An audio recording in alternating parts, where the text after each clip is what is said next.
ప్రభు అయిన యేసుక్రీస్తు నామమున మీకు శుభములు. 50 మినిస్ట్రీస్ హైదరాబాద్. ఈరోజు దేవుని మాట. దుష్క్రియకు తగిన శిక్ష శీఘ్రంగా కలగబోవుట చూచి మనుషులు భయము విడిచి హృదయపూర్వకంగా దుష్క్రియలు చేయుదురు. దేవుడి మాటను దీవించునుగాక.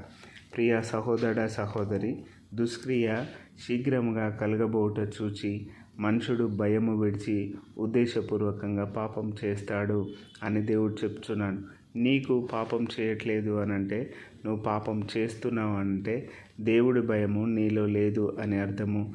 దేవుడి భయము నీలో ఉంటే నువ్వు పాపం చేయవు. ఒకవేళ నువ్వు ఎందుకు పాపం చేస్తావు అనంటే, నీకు తెలిసే పాపం చేస్తావు. నీకు తెలిసే హృదయపూర్వకంగా ఆ చెడ్డ క్రియ చేస్తావు. నీకు తెలిసే ఏదైనా హృదయపూర్వకంగా అనుకునే చేస్తావు.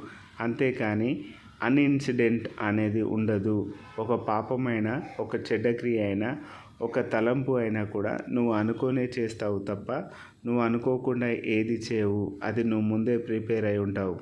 కానీ దాన్ని బట్టి నువ్వు ఈరోజు నాకు ఏం కలగలేదు కదా, నన్ను ఎవరు చూడలేదు కదా, నన్ను ఎవరు గమనించలేదు కదా అని నీ హృదయంలో అనుకుంటావు. కానీ జాగ్రత్త సుమి, ఆకాశమందు దేవుడు ఉన్నాడని మర్చిపోవద్దు.